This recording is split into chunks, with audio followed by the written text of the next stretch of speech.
Scorpio. Hello, my fellow Scorpios. We're going to do your predictions for the week of October 11th through the 17th. I'm Scorpio Stellium, your no bullshit tarot card reader.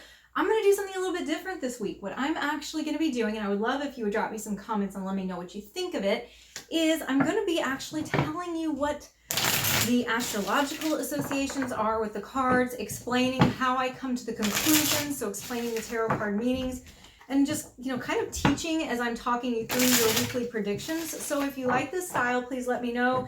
If you hate it, I know that my Scorpios are going to be honest with me, so let me know too, okay? All right, here we go. Scorpio for week of October 11th. Needing a break from the stress. Oh man, there's some challenges here, but it ends well. So let's go ahead and jump into what I see, okay? What I see, first of all, is the Four of Swords. The Four of Swords is about the rest after the heartbreak and before we get into a battle, okay? Because the Three of Swords is the heartbreak, and the Five of Swords is like this fight that you can't win, and it sucks, and nobody wants to be in it.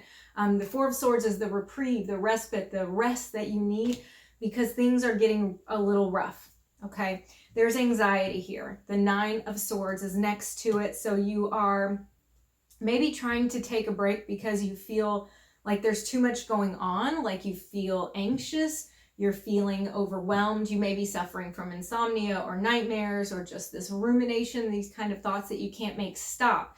Because we have this card being ruled by Mars in Gemini. Mars is the warrior planet. It's a lot of fire and heat. And when we apply that to Gemini, which is about thought processes, it's like it's too much. It's like stepping on the gas. It's amping up the thought processes, which is oftentimes leading us into anxiety. It's a catalyst for being stressed out because there's just too much going on up here.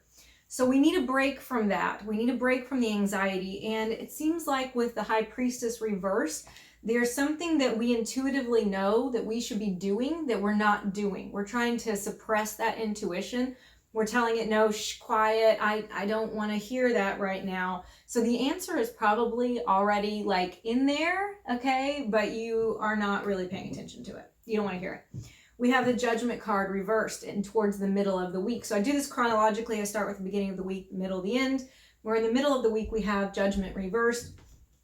This card is it's about resisting change, really, about resisting the call to action. It's about sometimes even being afraid of being judged, and that's why we pull back from actually serving our real purpose, our true purpose, and moving into like what our soul is here to do, because we're afraid of what other people are going to think of us. And that seems to be the theme here for the middle of the week. The reverse King of Cups. This isn't an energy, a person, either you or somebody else, who is not dealing with their emotions very well. They're either shutting them off or they are like turning them on full blast, and it's just like, a waterfall, a violent Niagara Falls style waterfall of emotions. One of the two is the result of this. So I think there's probably some fear really behind all of this, behind why we're ignoring the things that we need to pay attention to. And then we have the reverse Page of Swords. This to me feels like, because the Page cards are messenger cards and the Swords cards are about mental thought processes, thinking, reasoning, and communication. The double whammy here with the Page of Swords. So it feels like there's some pettiness, some petty communication, some little biting comments that are being said, probably between these two people, okay? This could be you and somebody else. This could be you doing this to somebody else, or it could be somebody directing it towards you, where it's like somebody's not being very nice, okay? The Page of Swords, because Page cards are so young in general, like age-wise, having it reversed is like really not innocence and sweetness. It's getting into childish behavior, so childish words and childish behaviors. Towards the end of the week, we do get a glimpse of things being better, okay? Actually, a lot better, thank goodness, because this was like, I was like, damn, what is my week about to be about? The Five of Cups reversed. So here we are, instead of holding on to something that is long gone, that we can't do anything about. We Scorpios are famous for that. Holding on to something we can't do anything about and ignoring all of the blessings that we have in life and only focusing on what we've lost. We're not doing that anymore. This card being reversed is letting me know that we're coming out of that stage and we're being more logical. We have justice here. You know, this is justice on the scales of justice, you know, Lady Liberty, you know, I don't know, but the woman with the scales, you know what I'm saying, you know, here she's got her scales. I thought this was a man in this card forever, and this face is very manly to me. Anyway, neither here nor there. The point is, we are rebalancing. We are trying to bring some logic and some balance. We're just gonna go with balance back into our lives instead of just anxiety and ignoring shit that we have to handle, and maybe possibly us being emotionally unstable or being childish or whatever it is. Now we're restoring balance. We're restoring peace to the situation. And what does this result in? The 9 of Cups, the wish card, the card that says that what it is you desire, you're going to make manifest. So the Jupiter in Pisces, Pisces is the 9 of Cups. Jupiter is the greater benefic. It is the planet that bestows gifts on us. There are 2 really good planets in astrology, Jupiter and Venus, and 2 nasty ones. Those are the malefics, and that's Mars and Saturn. Now, the bad things don't always do bad things, but that's a different talk. The point is, Jupiter is the greater benefic, and it expands. It brings fortune, and into what? Pisces being the dreams, the spiritual needs that we have. And so it's expanding those dreams. It's fulfilling those desires. So all it took was us restoring balance and choosing to have a gratitude process, choosing to stop grieving over what's gone and focus on what we still have.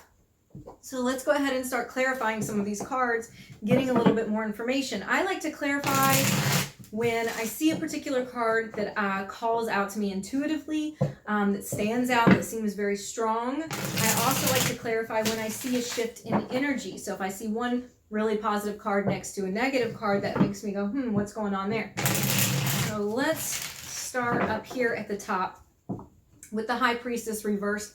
She is such an enigma because she's all about intuition and secrets and things unknown. And it may be that we have discovered some things that we did not know before that have caused us to be upset about them. So I'm famous for dropping decks that are too big for my hands, and this is one of them, so you'll have to forgive me. Sometimes I take the cards that come out, but not if I feel like it's just because my hands are too small. So let's see what this High Priestess reverse has got to say to us.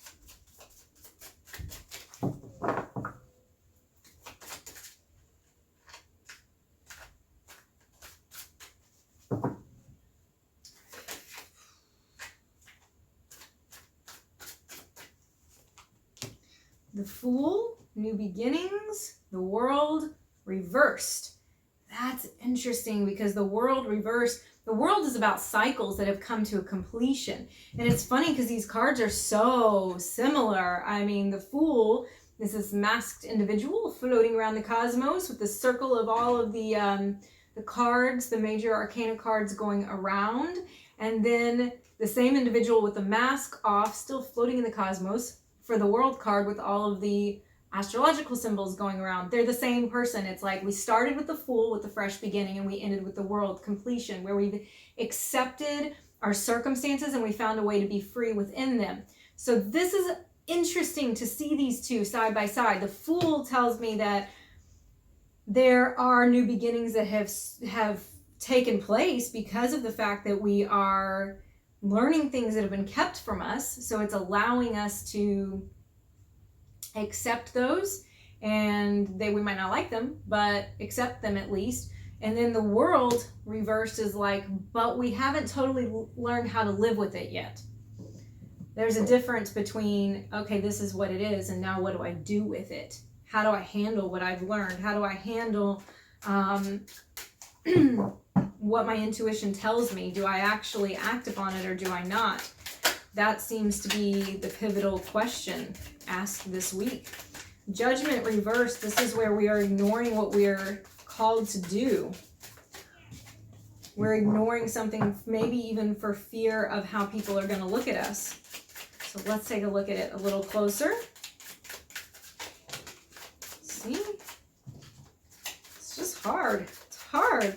I recommend, if you have smaller hands and not a big finger spread, to get a deck like the Radiant Rider-Waite, or even the traditional Rider-Waite, any of the US game systems decks, because they do have thinner cardstock and they're a little easier to work with than these big thick ones, especially if you want to do an overhand shuffle like this, which I'm not making seem very appealing at the moment, am I? Doing an overhand shuffle. All right, Judgment reversed. We got Three of Swords and the Magician. Okay, Three of Swords, heartbreaking, okay? Sadness, heartbreak. Okay, we are afraid of having our heart broken in the process of the pain that could come from acknowledging what we're really called to do. There's a risk involved this week that it's up to you whether you take it or not. And then the Magician, it's saying, look, though, you can do this. You have the skills necessary. You need to be brave and step out here. It's not going to, it's not going to harm you to take a chance on something, to take a risk and to be bold. So I really think that is a big part of your journey this week, is accepting within yourself that fear cannot hold you back and should not be holding you back from what you are meant to do. Let's also take a look at this Page of Swords reversed. Okay, this is where I feel like there are petty, childish words being spoken. It can also be where there's just a lack of communication, you know, where we give somebody the cold shoulder or somebody's giving us the cold shoulder. Damn it, with the cards dropping. Okay. I'm like, I should buy a new deck just so I can have one to shuffle that doesn't fall all over the place. But then I'm like, no, Brittany, you cannot buy any more tarot decks. You have a ton of them. And then I argue again, but I don't have any that I can shuffle well except for my Rider-Waite. Oh my goodness. I love my Rider-Waite Smith, my Radiant Rider-Waite. It's just, you know, it's basic, but I love it. It's the truth. It's been my best friend through a long time. Okay, so Page of Swords reversed, clarified by the Ace of Coins. There's an opportunity for growth, but the Page of Wands is here reversed. So this is, I'm not wanting to take the risk. And the Knight of Cups, I think this is symbolizing you, Scorpio. This is a water sign, not wanting to take the risk, even though your heart is really in it. I think that you need to take the risk. Whatever the opportunity is this week, because this is the opportunity, and I'm seeing it all over here. There is an opportunity.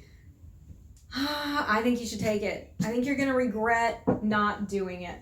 Okay, it's going to move you forward. Now, finally, let's go ahead and look at the energy with the Nine of Cups. The Wish card, the card where your dreams are starting to become a reality. Yay, yay. Like I said, we're ending on a good note.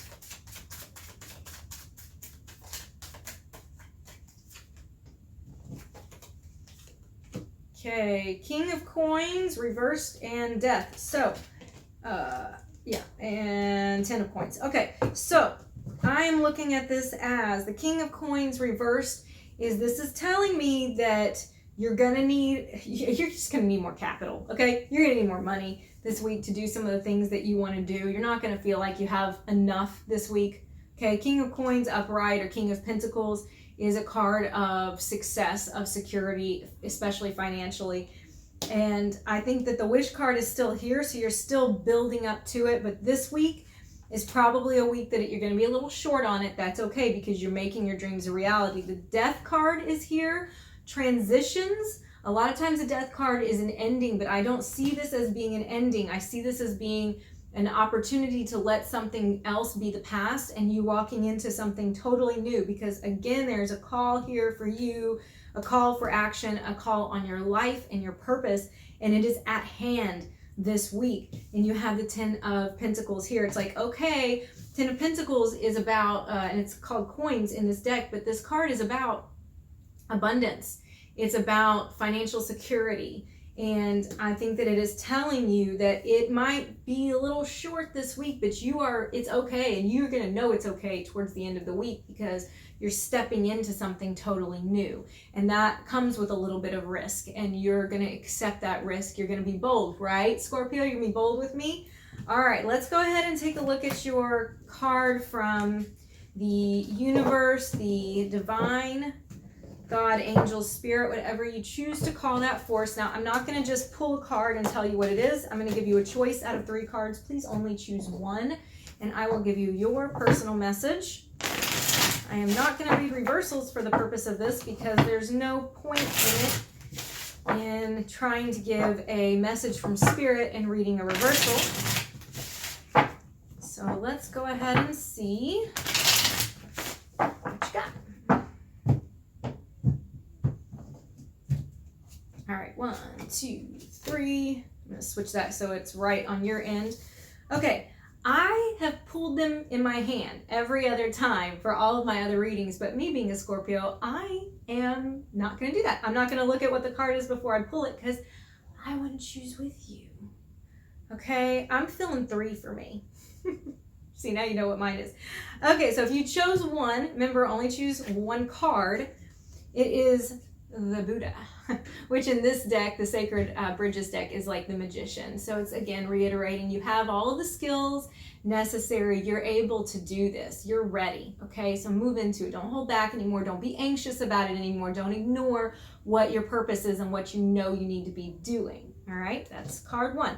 Card 2, if you chose this one, it is the 4 of Wheels. This looks like some like Tantra Kama Sutra position to me in this deck. Anyway, the 4 of Wheels is the same as the 4 of Cups in the Rider-Waite or any of the other decks. It's just called Wheels here. Anyway, this is, oh, Wheels. No, it's not, Brittany. Sorry, it's Pentacles. 4 of Pentacles. I'm having a moment. 4 of Pentacles. This is holding on to something that you need to let go of. It's not serving you anymore, so I would be doing some searching if you can't think of something right off the bat that you know you need damn well. You need to just let it go because it's not good for you anymore.